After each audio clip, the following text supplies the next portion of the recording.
సాలిగావ్ గ్రామంలో మర్రి చెట్టు.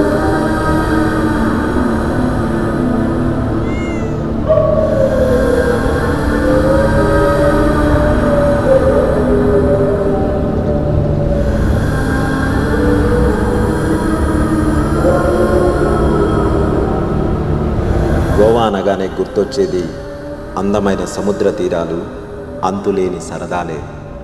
అయితే వాటితో పాటు హర్రర్ దృశ్యాలు అక్కడ కామనే.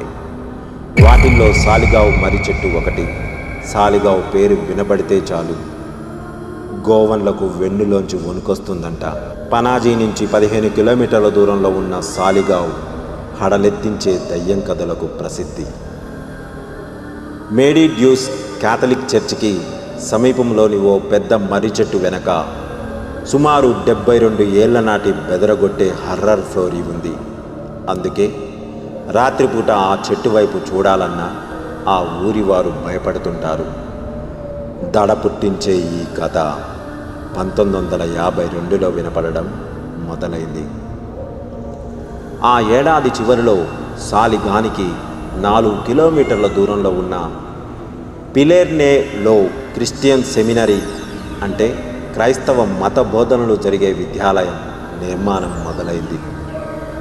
దానికి ఇనాషియో లారెంకో పెరీరా అనే పోర్చుగల్గీస్ ఫాదర్ మేనేజర్గా నియమితుడయ్యాడు.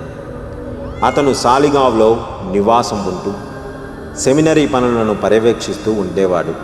ఒక ఆదివారం ఉదయాన్నే సెమినరీకి వెళ్ళి తిరిగి రాలేదు. మరునాడు కూడా అతని జాడ లేకపోవడంతో అతని కోసం స్థానికులు చర్చ్ ఫాదర్స్ ఊరంతా వెతకడం మొదలుపెట్టారు. ఆ గాలింపులో పెరీరా సాలిగావ్లోని మర్రి చెట్టు పక్కనే బురదలో అపస్మారక స్థితిలో కనిపించాడు. అతన్ని ఆసుపత్రిలో చేర్చారు.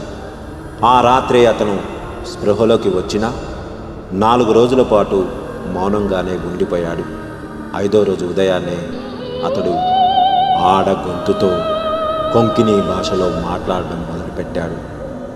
పెరీరాకు దయ్యం పట్టిందని గుర్తించిన క్రైస్తవ గురువులు ఆ మర్రి చెట్టుకు జీసస్ శిలువను రక్షణగా కట్టారు. వైద్యం అందిస్తున్న పెరీరా ఆరోగ్య స్థితి మెరుగుపడలేదు, మరింత క్షీణించసాగింది. మధ్య మధ్యలో అతను క్రిస్టిలీనా అని అరవసాగాడు. దానితో పెరీరాకు పట్టిన దయ్యం పేరు క్రిస్టిలీనా అని అక్కడి వారు నిశ్చయించుకున్నారు. ఆధునిక వైద్యం కోసం అతన్ని స్వదేశమైన పోర్చుగల్కు పంపించేశారు. ఇక పెరీరా తిరిగి రాలేదు.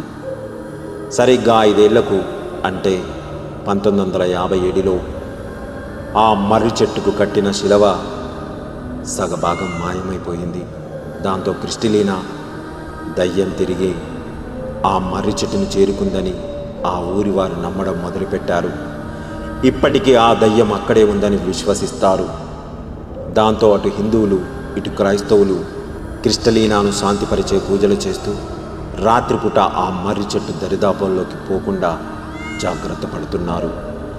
ఆ చెట్టు గోవా మొత్తానికి ఆత్మలు గుమికూడే ప్రదేశమని, అక్కడ దయ్యాలు అతీంద్రియ శక్తులు కొలువుంటాయని స్థానికులకు గట్టి నమ్మకం.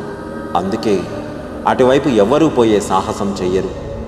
మరి ఆ మర్రి చెట్టులో క్రిస్టిలీనా ఆత్మ ఉందా? అసలు ఆమె ఎవరు?